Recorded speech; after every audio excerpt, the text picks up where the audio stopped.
counting down the minutes to the first pitch of today's game. Yes! Who's in the starting lineup? Come on, son. You got to get out there and take the mound. It's game time. What does the skipper have to say? It's an attitude. You got to be willing to defend. You got to be willing to base run, or you can't play here. It's the leadoff show powered by the Potawatomi Sportsbook with Tommy Wortz on 1250 AM and 105.7 FM, The Fan. Welcome into the leadoff show, live from the 1250 AM, 105.7 FM, The Fan studios, powered by the Potawatomi Sportsbook. Tommy Wortz here with you, getting you all caught up. All things Brewers Cardinals ahead of first pitch today, 7:15 from Busch Stadium in St. Louis. It'll be Jacob Misiorowski going for Milwaukee, heading up against Sonny Gray of the Cardinals. Game number 154 on the season. Brewers' magic number to clinch the National League Central sits at 4 games. What's the lineup looking like for game one? Looking up, and it is gone. It's almost time for the first pitch. Let's see who's in today's starting lineups. Brought to you by Lakeland University. Experience it your way. Visit lakeland.edu. It's the leadoff show powered by the Potawatomi Sportsbook on 1250 AM and 105.7 FM, The Fan. Thanks again to Lakeland University for being a part of the leadoff show. Experience it your way, lakeland.edu. First up, the lineup today for the St. Louis Cardinals as game one will begin. It is Brendan Donovan leading things off at second base. Ivan Herrera, the DH, will bat second. Alec Burleson at first base will bat third. Nolan Arenado at third will bat fourth today. Lars Nootbaar in left field will bat fifth. Thomas Saggese is the shortstop, batting sixth. Pedro Pajes catching will bat seventh today. Jordan Walker in right field will bat eighth. Victor Scott is in center field, batting ninth. Now for the Milwaukee Brewers, Sal Frelick to lead things off in right field. Jackson Churio in center field will bat second. Christian Yelich, the DH, will bat third. William Contreras is catching, batting fourth today. Bryce Terang at second base will bat fifth. Isaac Collins in left field will bat sixth. Jake Bowers at first base bats seventh today. Caleb Durbin, the third baseman, batting eighth. Rounding things out for the crew, the shortstop, Joey Ortiz. Well, the Milwaukee Brewers take care of business against the Los Angeles Angels. Now we'll begin a 3-game weekend series against the St. Louis Cardinals. As I mentioned, the Brewers now 4 games, the magic number to clinch the National League Central. A strong chance, you would think, to have that over the weekend if they take care of business against St. Louis and the Reds going up against Chicago. The Brewers now a clean 3-game lead in the MLB best record standings, 94-59, Philadelphia 91-62, plus they own the tiebreaker. Don't forget, the Brewers need 3 wins now to break the franchise record of 96, accomplished back in 2011 and 2018. They've only reached 95 wins 3 other times in franchise history. That was back in 1979, 1982, and 2021. Brewers sit at 94-59, while the Cardinals 74-79 heading into this game. What a day it was for the Brewers yesterday. Offense came through, but everyone knows it was Quinn Priester's day. Let's relive it on the Rewind. Did you miss the last game? Did you miss what was said after the last game? It's time to rewind. It's the leadoff show powered by the Potawatomi Sportsbook on 1250 AM and 105.7 FM, The Fan.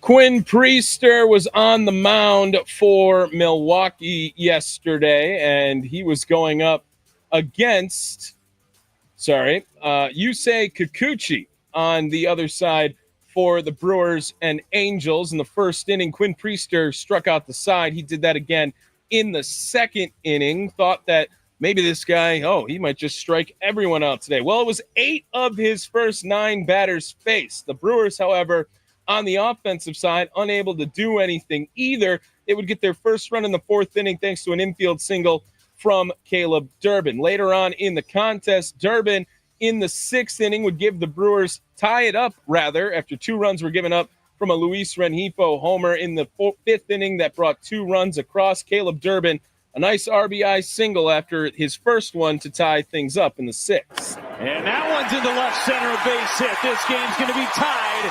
Yelich scores. It's 2-2.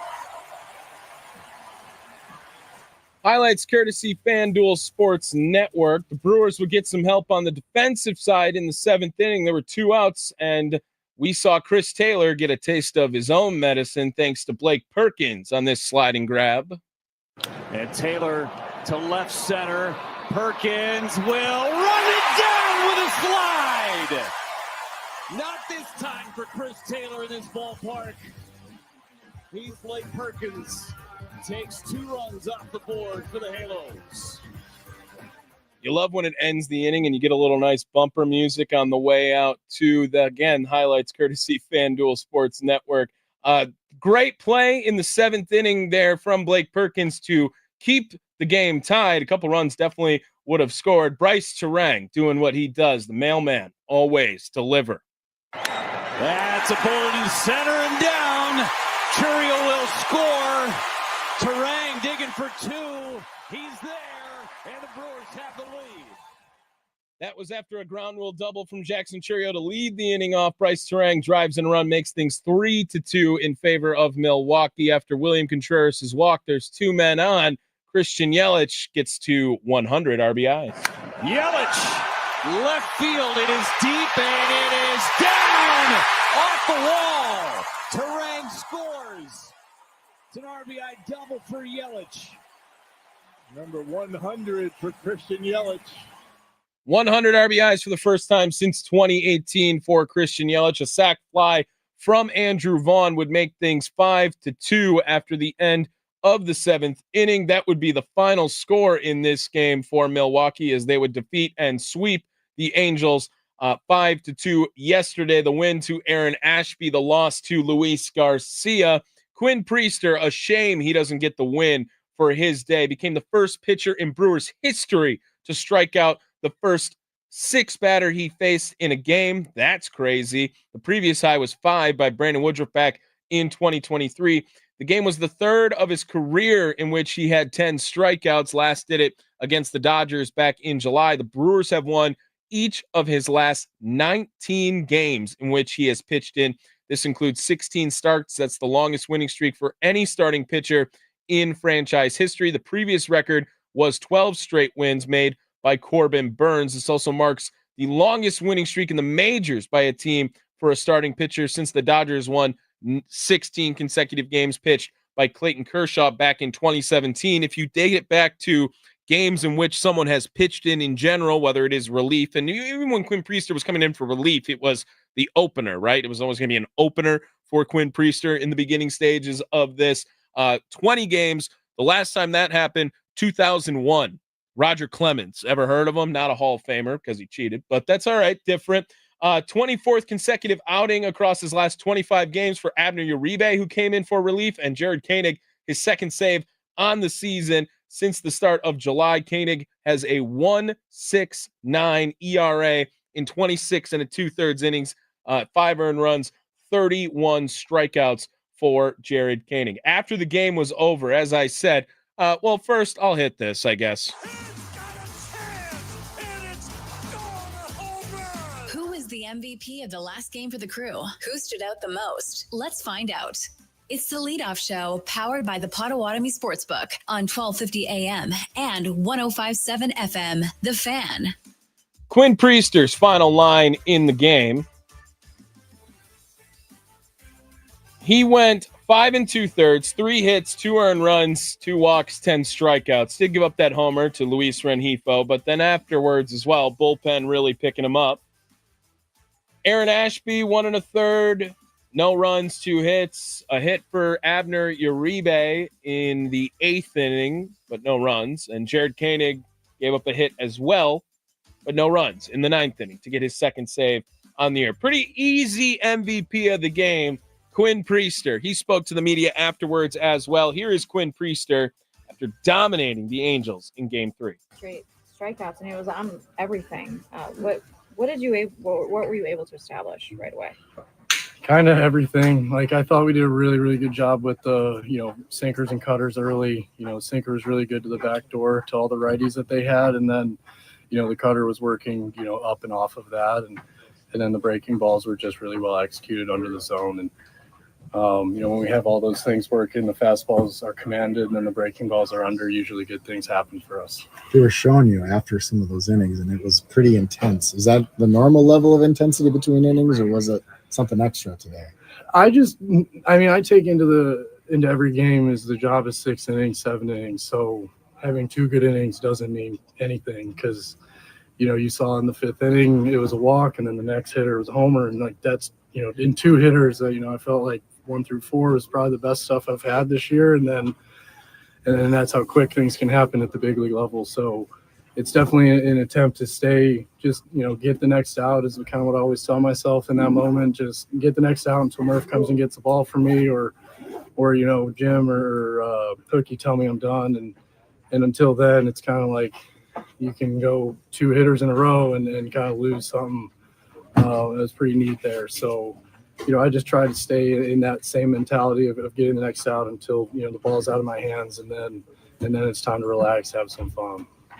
Murph, talking about how you always keep the team in the game. I mean, the way this team's going, how confident were you that y'all will be able to kind of rally? But for the 2-1 deficit, how confident are you that they're going to be able to rally like they did? Yeah, there was really never a doubt. I thought we had some scoring opportunities, and it was just a matter of time, as it kind of always is. Frustrating to not get the shutdown inning there, obviously, but kept us in the game and gave us a shot. And then Ashby came in, and shut the door in that 5th inning there and stopped the rally for us, and then gave ourselves, some more at bats to get the bats going, and they did. Awesome to see Ellie with his 100th of the year, 100th RBI, and really clutch hit there, and just been super fun to watch him all year, and just a big team win. You say that every time. Well, it is, but I mean, it's just, do you remember what it feels like when the team loses one of your starts? Can you even remember the game? No, but it's like, at the same time,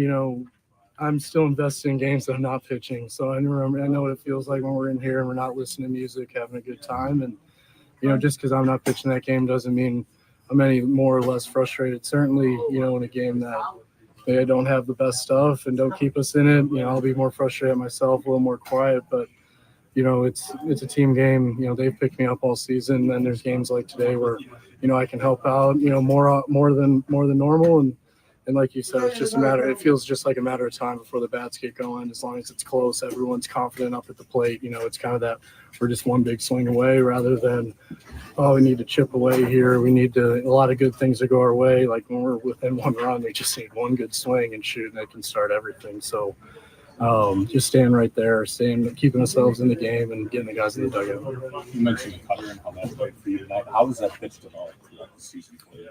Yeah, I just think it's a really good way to keep guys off the sinker. I actually think today we threw more than the sinker, which was a first, I think. Could be wrong, but, it's just, I think at this point in the year, everyone knows that I can throw a good sinker. And now that we're executing cutters, and that was the thing, is the execution wasn't as good early, but now that it's up top and getting away, sometimes stay a little bit too away. But it's just, something that's keeping the guys off the sinker, and then once working and guys aren't making the adjustment, and kind of keep rolling with it.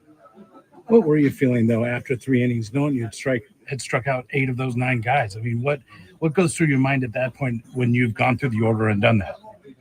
Keep going, get the next out. Kind of like I was saying earlier.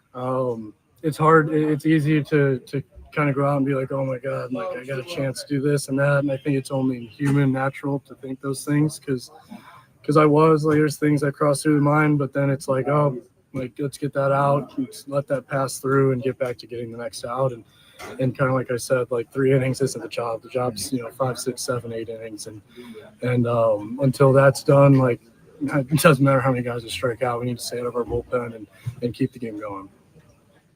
There is Quinn Priester speaking to the media after the game. That audio courtesy Todd Rosiak on Twitter. It is the leadoff show. We are live from the 1250 AM 105.7 FM The Fan studios, powered by the Potawatomi Sportsbook. And we talked about Quinn Priester's Monster Day, a couple other things to highlight and of note.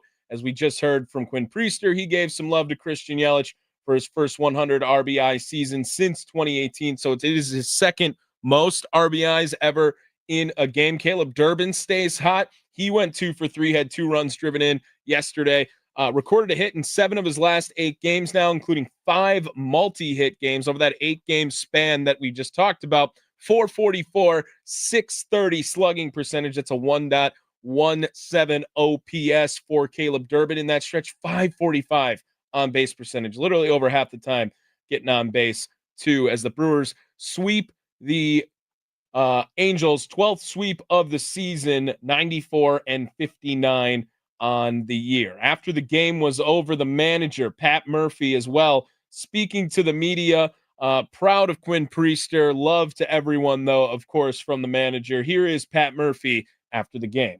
For any player, Yelly, you know, and if you took the number of hard hit balls that were caught this year by Yelich, over 100 and whatever miles an hour, you'd be astounded at how many balls he's hit at the 100+ rate that were caught, and how he started the first month and all that kind of stuff to have 100 RBIs, and it's credit to him. You know, just he's having a real nice season. Priester's having a pretty nice season too. Huh? Priester? Yeah. That was very good. That streak, Murph, there have been times where he's pitched great. There's been times where he's not pitched great. But it's like the guys find a way. Yeah. Well, he keeps us in the game. You know, he keeps us in the game, and he's attacking the zone, and his pitches, his in-zone pitches are effective. You know what I mean? He doesn't have to pitch out of the zone. You know? Can you even put that streak in perspective, though? I mean, that's 19th. It's pretty remarkable. It's a team. You know, no disrespect to him because he's pitched great, but someone else could have that too if they had a team that played hard every night. So to continue to do that, we've got a tough road trip coming up with travel and all that kind of stuff. Night game, travel the next day and play. You know, you can't take anything for granted. You just got to keep banging away. Did this whole win tonight feel like a team performance? Yep. Defense, you had some timely offense. The Perkins play changes the game. You know, that's he's not exactly getting as many hits as he'd like, hard contacts or anything, but he's so valuable to us. You know, it's just really, he helps us win. Winning player. Durbin's been killing it. Vaughn quietly, steps up and has 3 quality. Terang, 3 quality. Yeah, that's and the pitching staff. Ashby was good. Uribe pitched out of an unlucky jam. A blooper and a ball off his glove. And then Koenig did a nice job. So yeah, it's good team effort. There is the manager, Pat Murphy, speaking to the media after the game was over. That audio courtesy FanDuel Sports Network. We'll hear a little bit from Pat Murphy in pregame coverage as well later on here on the leadoff show. We'll be joined by Austin Herdina over at the Potawatomi Sportsbook on the other side of this break. Get you some of the best bets if you want to get any action on the game today, plus hype up everything that's going on over at the Potawatomi Sportsbook. It is the leadoff show live from the 1250 AM, 105.7 FM, the Fan Studios, powered by the Potawatomi Sportsbook.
Looking up, and it is gone. It's almost time for the first pitch. Let's see who's in today's starting lineups. Brought to you by Lakeland University. Experience it your way. Visit lakeland.edu. It's the leadoff show powered by the Potawatomi Sportsbook on 1250 AM and 1057 FM The Fan. Welcome back to the leadoff show. Tommy Wortz here with you live from the 1250 AM 1057 FM The Fan studios, powered by the Potawatomi Sportsbook. We're all over the place. We got Austin Herdina. Don't worry here. I apologize if it seems like we're going crazy, because we are going crazy right now. Brewers lineup: Sal Frelick in right field will lead things off. Jackson Churio in center field will bat second. Christian Yelich, the DH, will bat third. William Contreras is catching, batting fourth today. Bryce Terang at second base will bat fifth. Isaac Collins in left field will bat sixth. Jake Bauers at first base batting seventh today. Caleb Durbin at third base will bat eighth. Joey Ortiz, the shortstop, rounding things out. He bats ninth. At the wall, looking up. See you later. Let's get the latest on today's odds for the game. What's the best way to go? Let's check in with our expert from the Potawatomi Sportsbook to find out. It's the leadoff show powered by the Potawatomi Sportsbook on 1250 AM and 1057 FM The Fan. Joining us now on the Fan Guest Hotline, powered by Gruber Law. One call, that's all. A pro's pro joins the show every day here. He is the manager of the Potawatomi Sportsbook, Austin Herdina, joining us now here on the Fan Guest Hotline, powered by Gruber Law. Austin, how are we doing today, my friend? Oh, we're doing great, man. We're getting ready for some Brewers baseball tonight. Yeah, I'm sure it's a busy night there with some Thursday night football action yesterday as well. And then this weekend is going to be great. College slate tomorrow. And then, of course, the Packers on Sunday. But the Brewers today, I mean, way to take care of business over the last 3 days, Austin. Yeah, absolutely. Such a great way to get those wins at home. Now heading on the road against St. Louis. Something to hang our hat on, though, is the Brewers have won each of their last 10 road games when we're facing a team with a losing record. So that is pretty good. That sounds pretty good. Yeah, it sounds like that's all right. Might be hinting at something here later on. And now the Cardinals, a team who also kind of sold at the deadline. Austin, we kind of said they got to go 5-1 over these next 6 games when they had with the Angels and with the Cardinals. Well, they took care of business against the Angels, and if you just win the series, their magic number is 4, right? You can get it to 2 easily over the weekend. I mean, maybe they could have it locked up by the end of this if things go sideways with Chicago and Cincinnati. Yeah, they could. Looking at Chicago, Cincinnati right now, the Cubs are up 2-1, top of the third, threatening again right now with 2 on, 1 out. But yeah, it's a series that, against St. Louis, one of our rivals for sure. But St. Louis is 5 under. They're falling out of any sort of playoff contention, and it's games that we need to win right now. Absolutely. Heading over to the Potawatomi Sportsbook to get a nice little parlay for the people going here. All betting odds courtesy of the Potawatomi Sportsbook. Brewers are looking at it today. Where did I just lost it now? Here it is. Brewers are slight favorites, -124 on the money line. I mean, they were all way jacked up different against the Angels. 1.5 on the run line gets you +143. And the over-under, what would you look at that? 7.5 today, Austin Herdina. What are you looking at to get a nice little parlay going for the people today from your most popular bets at the Potawatomi Sportsbook? So we're going to go under 7.5 with that. I mean, come on. Listen, I am.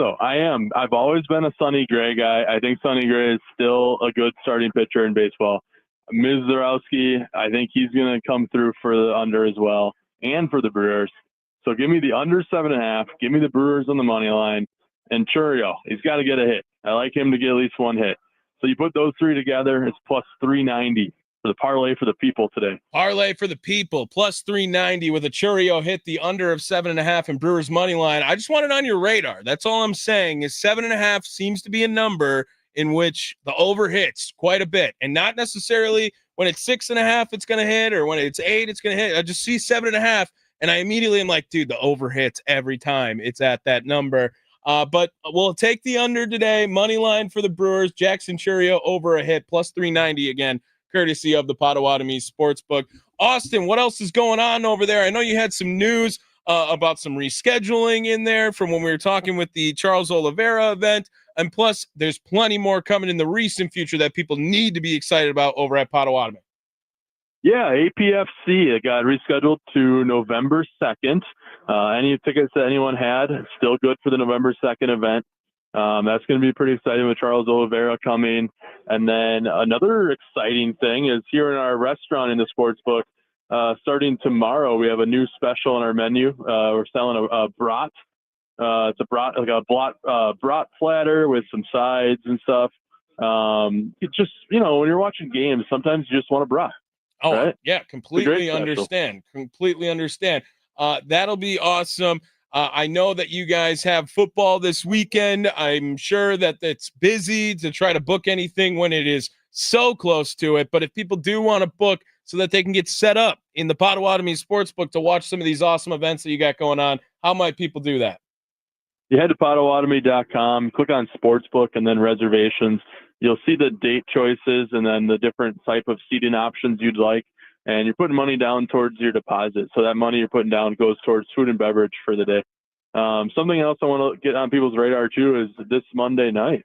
We got one of your colleagues is coming in for Monday Night Football. Yes, I've heard this. Sparky Pfeiffer going to be over at the Potawatomi Sportsbook, expecting to watch some Monday Night Football, and then there might be some trivia and giveaways heading on over there. What do the people need to know about Monday night? Yeah, so if you're in our Sportsbook Monday night, you got the ability to maybe get some prizes, have some fun. During commercial breaks, we'll switch over to Sparky on the mic, and he'll go around the room and ask some trivia questions and just have a good time. So it's just another fun thing, another great thing we like to do with you guys. So I'm glad that we have this partnership with you guys, and it just brings the environment in the Sportsbook to another level when you got someone here live on the mic. Yeah, should be a fun time indeed. Austin Herdina, the manager of the Potawatomi Sportsbook, joining us here now on the Leadoff Show. He joins us each and every day on the Leadoff Show as well. Does a fantastic job giving out parlays for the people. Even if he doesn't believe my 7.5 trend, we'll take a look at it after today again as well. Austin, thank you so much for popping on today. Have a good rest of your night, and of course, go Brewers. Go Brewers. There he is, Austin Herdina, Sportsbook Manager over at the Potawatomi Sportsbook, joining us on the Fan Guest Hotline, powered by Gruber Law. One call, that's all. Line drive, base hit, down the left field line. Let's see what the skipper has to say heading into today's game. Let's head to the Coach's Corner. It's the Leadoff Show, powered by the Potawatomi Sportsbook on 1250 AM and 105.7 FM. The Fan. Pat Murphy, raw, unfiltered. Well, a little filtered sometimes. Every single home game, we get this to you. Pat Murphy speaking to the media before the game today. This was a part of his language today. I think we got it technically from Drew, but might have been from Kurt. Like it's all over the place here, but we got the sound at least. And Pat Murphy spoke to the media. First question opens up about Jacob Mizorowski, who's on the mound today for game number 1. Let's hear what the manager had to say heading into this series with St. Louis. Because the postseason opens the door to some creativity and pitching usage and what his role might be. Do you prepare a pitcher for that in any way, or does he just? First of all, you don't know what it's going to be based on when, where, how, what tone. So you don't really need to put anything in his brain right now except going out and get hitters out, which he's got to be better. That's all there's to it. He's got great talent, and he's developing as a pitcher. He's done some good things, and he's got to be better. Is he locating better? Like the walks are down, but you know what I mean? Like he's being hit more. What do you think of the location? Yeah, I don't think it's where it needs to be. I think he's getting hit more. He's getting away from the fastball too much, I think. He's using way too much slider, in my opinion. Okay. I think that's more hittable. You got 101 in the tank, and you go 94 on the low side, towards the left side all the time. It's more easy to tell. Taking out, who knows what happens to other guys around him and the plan changes. But if things are the way you sort of have it drawn up on paper. Do you know what role he's in right now in October? I don't think so. I think it's too much. He's got 2 times more to pitch that are very important. What about this is the 3rd time he's going to see the Cardinals. Obviously his debut was against them, but are these also good tests for him of seeing the team in a lineup multiple times? Sure it is, because a quality pitch is a quality pitch is a quality pitch. And you have to learn, no matter who's hitting, I make a quality pitch. If it's Barry Bonds or if it's, Joey Bonds, it doesn't matter. Make a quality pitch. Certainly you're going to get away with not executing Joey Bonds, and maybe not the Barry, but you just, your focus is to execute the pitch. He's got to do that.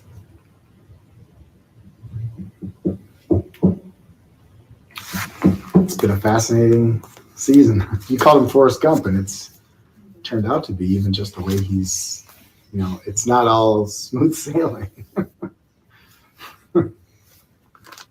How's he dealt with that part of it? Like the roller coaster part of it?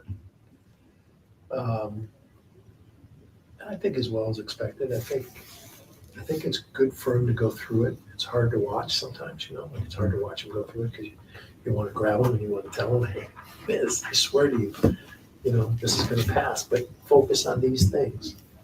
But there's a process in place, and people mature when they mature. But I think he has the awareness that he needs to keep adjusting. That's the part you wish you could speed up. Isn't that kind of the normal? There's no single way that it goes, but it usually goes kind of up and down. Like I was thinking watching Hunter Green last night, of like where he was a couple of years ago. It just sort of you never know Early when. in the season. Early in the season still. So yeah, I watched Hunter Green throw that same game at 10 years old in Gilbert, Arizona. Said our team only had one. You on the other? I'll say you on the other side. Yeah. His dad came up to me and asked me if I was the head coach at ASU at the time. He asked me if I'd work with his kid. And I said, I think he's going to be fine. He ain't coming here. The key to building a winner in baseball is a strong minor league system. Who are the names we should know? How did they play in their last game? Ironworkers Local 8 brings you Building a Winner. Building Milwaukee's future, one beam at a time. Apply now at iwl8.org.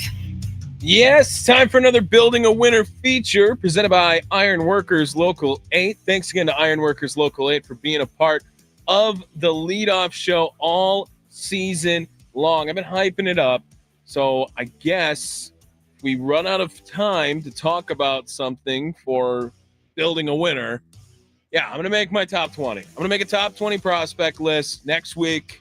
Some point, we'll see what happens with it here.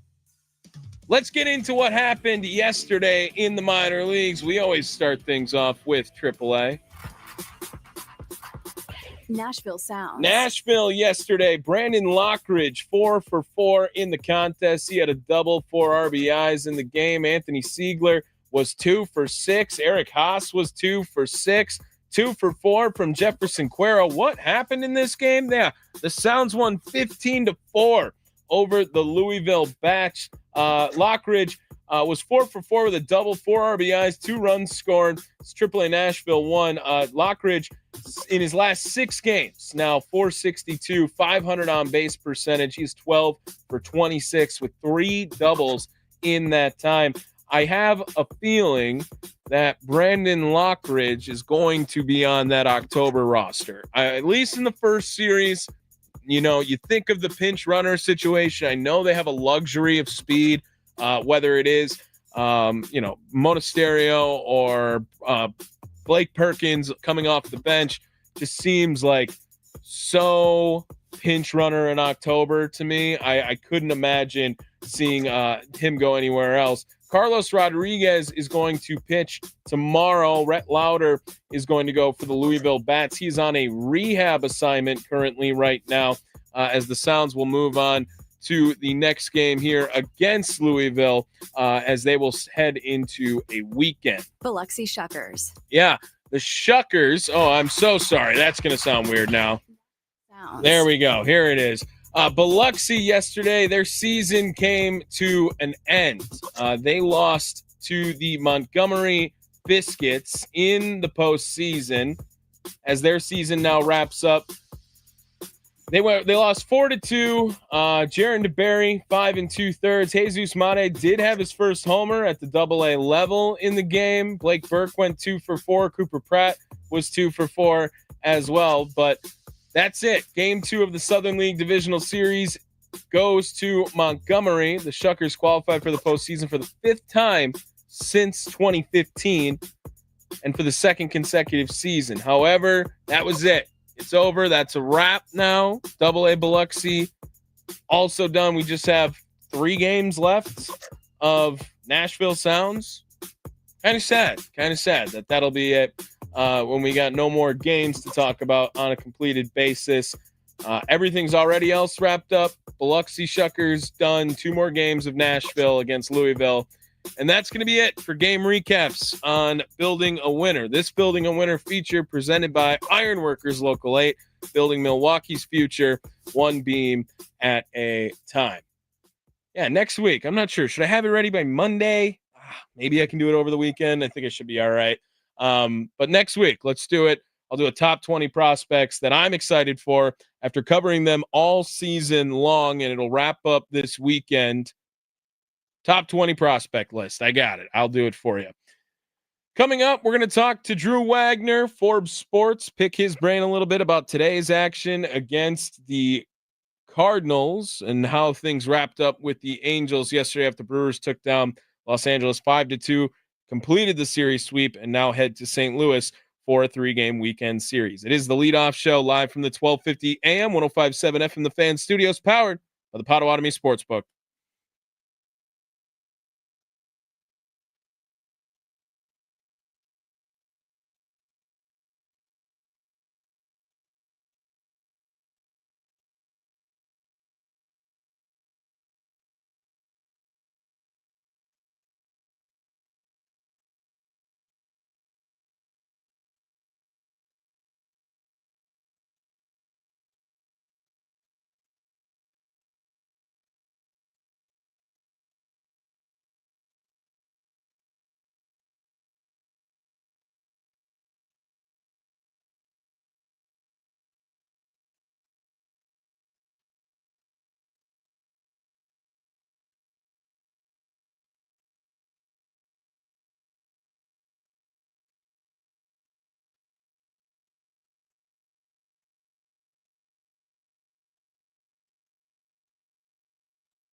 Looking up, and it is gone.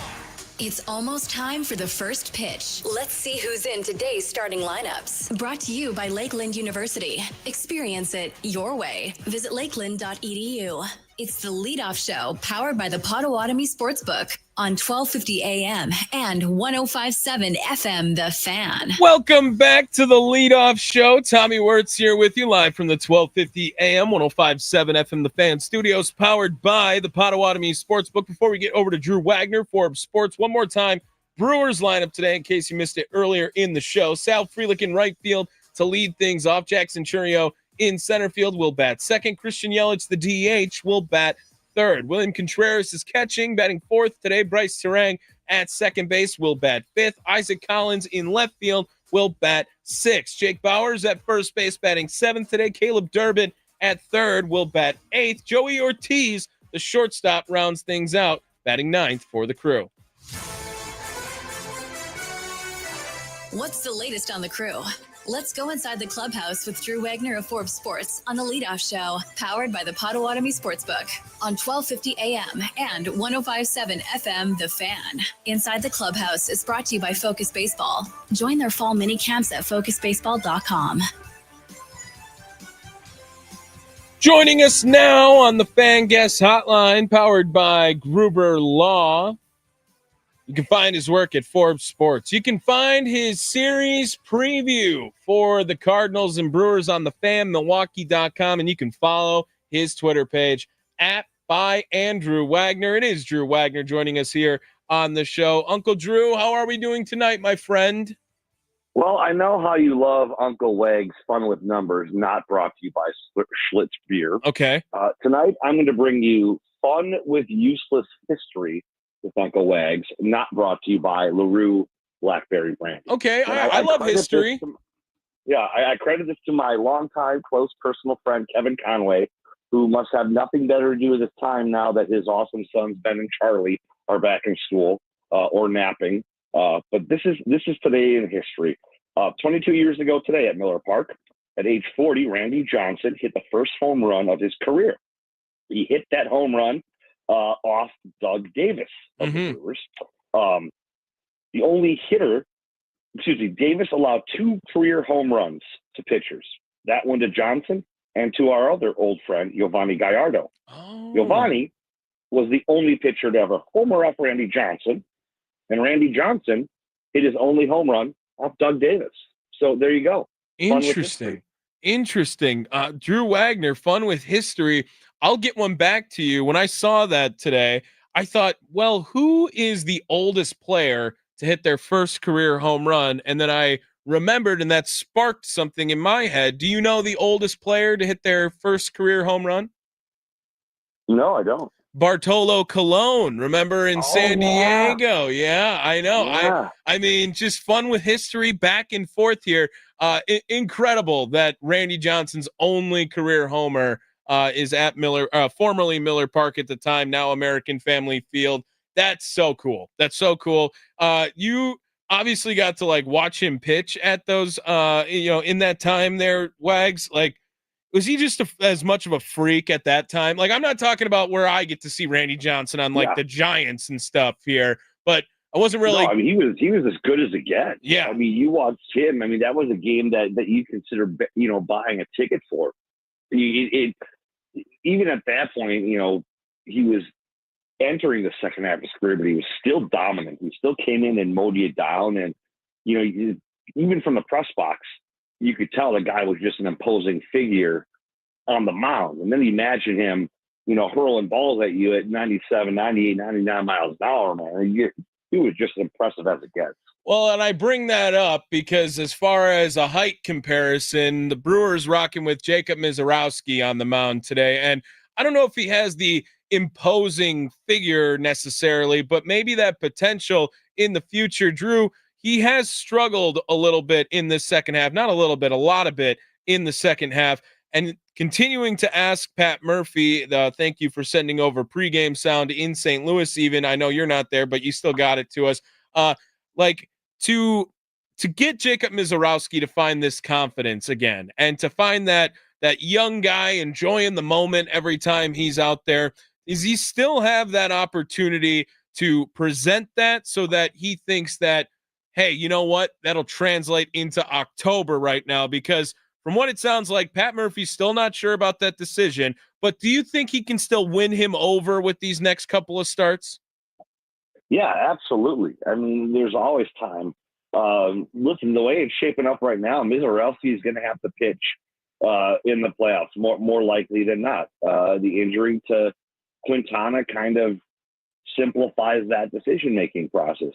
How much they're going to use you, that remains to be seen, and only he can decide that. I think, listen, even beyond that point, he just needs to get back on track, plain and simple, because right now, it doesn't matter about the playoffs. They need him to be back to himself tonight because they want to lock this thing up. The faster they lock it up, the sooner they can start resting and getting healthy and getting full strength for those playoffs.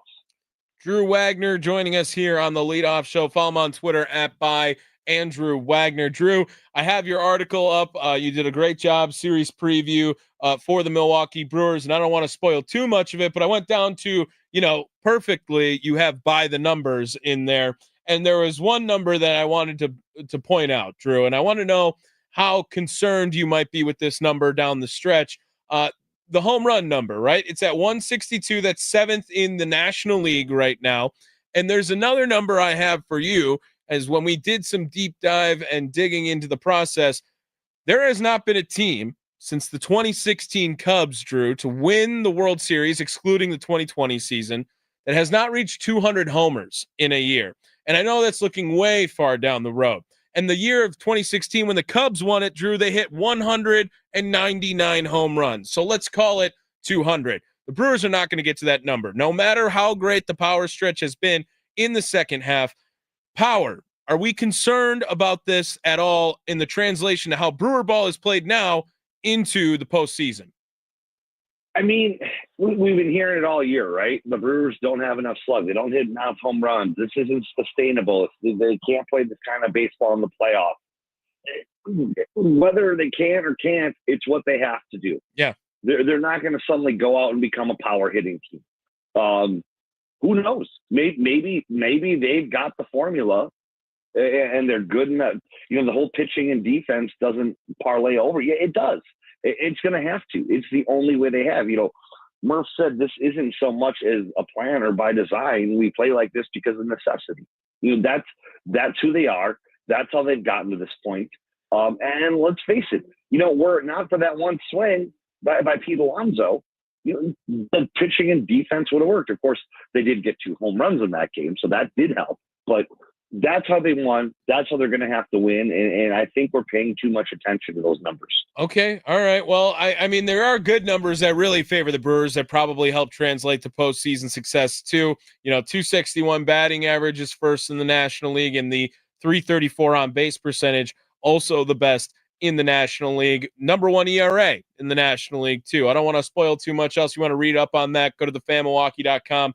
It's up right there on the front page. Drew Wagner previewing Brewers Cardinals if you want to get some more information. So that there are other numbers, Drew, that definitely benefit Milwaukee that show, hey, that will translate. If you're on base more than anyone else, Drew, you would like to think you're creating the most opportunities to score runs for your team. It's pretty much it. And it kind of goes back to what you just said. This is what they do. And we hear, well, the pitching is better in the playoffs. Well, guess what? The Brewers are really good against good pitchers.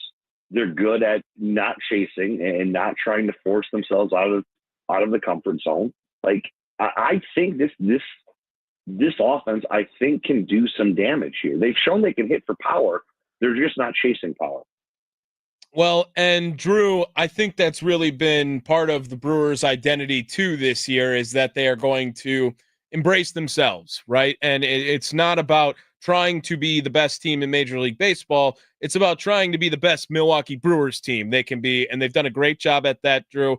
The magic number sitting at 4 for the National League Central. The Cubs, are they still tied right now with the Reds last I checked? It was tied 2-2 when I came on with you. I'm looking right now. Yeah. It's now a 4-2 Cubs lead in the 4th inning. Well, I mean, the Brewers can obviously they obviously control their own destiny, at least here. Right. 4, they can easily make it 1 by the end of the weekend if they take care of business. You'd love to make it as close to that as possible for sure. St. Louis, though, Sonny Gray feels like a guy that he's always on against the Brewers. And how do they figure him out today? He's had some success against them the last couple of years. And in fact, pretty much most of his career. But he's also had a lot of success against a lot of teams. Listen, you know what he's going to do. There's no secrets. You're not going to see anything new. You've seen this guy countless times now, going way back to before he was with the Cardinals. Yeah. Just go up there and stick to it. It comes down to real simple: swing at strikes, lay off balls outside the zone. Yeah, that's it.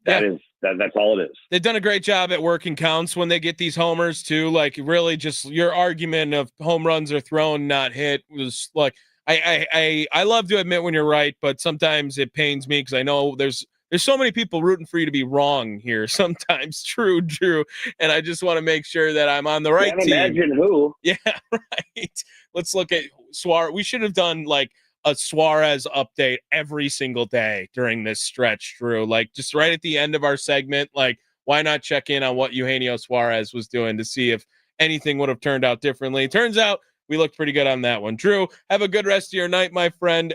Enjoy it. We'll do it again on Sunday. No game tomorrow with Notre Dame coverage, all right? Sounds like a plan. There it is. Drew Wagner joining us on the Fan Guest Hotline, powered by Gruber Law. One call. That's all. How does the Crew win today's game? Who needs to step up? Let's find out with the keys to the game. It's the Leadoff Show, powered by the Potawatomi Sportsbook on 1250 AM and 105.7 FM, The Fan. Keys to the game, how we always wrap things up here on the Leadoff Show. It's hard to not look at Jacob Misiorowski in these moments. While Miz started off unbelievable, right? First 3 starts were great, even going all the way up to July 22nd, right? So his first 6 starts, is that? Yes. He was looking really good. And then since that moment, things have not gone all that well for Jacob Misiorowski. In August, his ERA was 9.58. That was where it was really an all-time low for Miz. In September, he's got it down to 4.41, but that's not the same June 1.13 that he was rocking either. In order to get the best out of Jacob Misiorowski, he has to be on early. So a clean first time through the order is always going to benefit Jacob Misiorowski. That's what I'd like to see. Let's get the first 3 innings clean from Miz, and we'll see what happens from there. That's today's key to the game. That's going to do it for us here at The Fan. You'll hear me again on Sunday. Make sure you tune in to some Notre Dame football coverage tomorrow as they'll be playing Purdue. And, of course, then when we talk on Sunday, that'll be the last time. Well, I guess we'll have the Green Bay football postgame show also. But new lineup starts on Monday for The Fan. That's going to be great.